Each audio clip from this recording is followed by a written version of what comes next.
क्या बच्चों को यौन अपराधों से बचाने वाले मजबूत और कड़े कानून यौन अपराधों से बच्चों का संरक्षण अधिनियम पॉक्सो के बारे में बता सकते हैं? ये सवाल मेरा ही था और इसको पूछने का मकसद समाज में जागरूकता लाना और हैवानों के मन में दहशत पैदा करना था। अब क्योंकि इस प्रश्न का किसी ने जवाब नहीं दिया तो हमने सोचा क्यों ना मासूम बच्चों की सुरक्षा से जुड़े इस महत्वपूर्ण कानून की जानकारी अभिभावकों को दी जाए। तो आइए आपको एक ऐसे कड़े कानून के बारे में आपको बताते हैं जो मासूम बच्चों के साथ होने वाले यौन अपराधों में कड़ी सजा का प्रावधान करता है।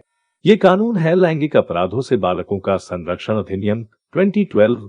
अब यूं तो गूगल से कॉपी पेस्ट करके हम सारा कानून और उसकी परिभाषाएं यहाँ लिख सकते थे, परंतु उससे आम पाठकों को कानून समझ आने में परेशानी होती तथा कानून में कुछ शब्द ऐसे हैं जो लिखने और पढ़ने में कुछ पाठकों को असहज लग सकते थे।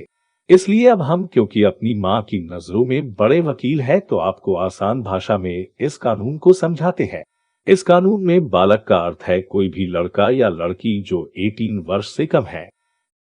ये अपने आप में एक अनोखा और अकेला कानून है जिसमें एक बालिग महिला को 18 साल से कम के नवयुवक द्वारा इस कानून अनुसार दंडित कराया जा सकता है। इस कानून में जो जानने वाली परिभाषा है वो धारा 3 में दी गई है, जिसको संक्षेप में कहे तो किसी भी तरह का प्रवेशन लैंगिक हमला अपराध है, चाहे ऐसा प्रवेशन किया गया हो या करवाया गया हो।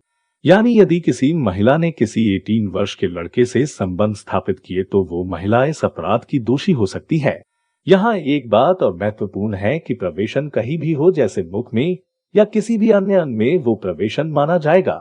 गुदा तथा योनि की दशा में प्रवेशन में लिंग के अलावा यदि किसी भी अंग या वस्तु को डाला जाता है तो भी प्रवेशन लैंगिक हमला माना जाता है। यानी प्रवेशन के अपराध के गठन के लिए किसी भी अंग या वस्तु द्वारा प्रवेशन पर्याप्त होगा।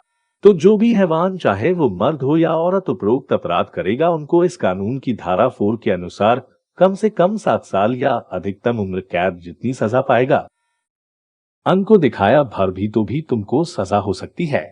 अब कुछ अभिभावक कहेंगे कि छोटे बच्चों को पुलिस की पूछताछ में थाने ले जाना और पुलिस का उनसे पूछताछ करना बच्चों के मानसिक स्वास्थ्य के लिए बहुत कष्टदायक हो सकता है। नहीं, ऐसा नहीं है। इस कानून में प्रावधान है कि पुलिस अधिकारी बच्चे से उसके घर पर या उसकी पसंद की जगह पर उसके माता पिता की उपस्थिति में बिना पुलिस की वर्दी पहने पूछताछ करेगा। इसके साथ ही कोई भी न्यूज बच्चे की पहचान उजागर करने वाली नहीं छापी जा सकेगी। यही नहीं, कोर्ट में भी बच्चे को आरोपी हैवान के सामने नहीं लाया जाएगा तथा बच्चे के साथ हर स्तर पर उसके अभिभावकों को रहने की छूट होगी। ऐसे मामलों में अभिभावकों को शिकायत करने से डरने की जरूरत नहीं है, क्योंकि यदि आपकी शिकायत पर पुलिस अधिकारी एफआईआर लिखने से मना करता है तो इस कानून में उसको भी 6 माह की सजा यानी जेल भेजने का प्रावधान है। इसलिए अगर कोई राक्षस या राक्षसी आपके बच्चे को छू भर ले तो शांत मत रहिए।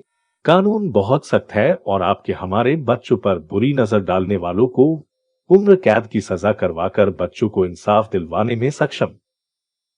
धन्यवाद। ये जवाब न सिर्फ जागरूकता के लिए लिखा है, बल्कि इस कानून की सख्ती और सजा के बारे में बताकर अपराधियों के मन में भय पैदा करना भी मेरा मकसद है। जनाब, हाथ जोड़कर प्रार्थना है कि मेरे मकसद में साथ दीजिए और इस जवाब को जितना हो सके शेयर करें। क्या पता आपके एक प्रयास से किस मासूम बच्चे की रक्षा हो जाए।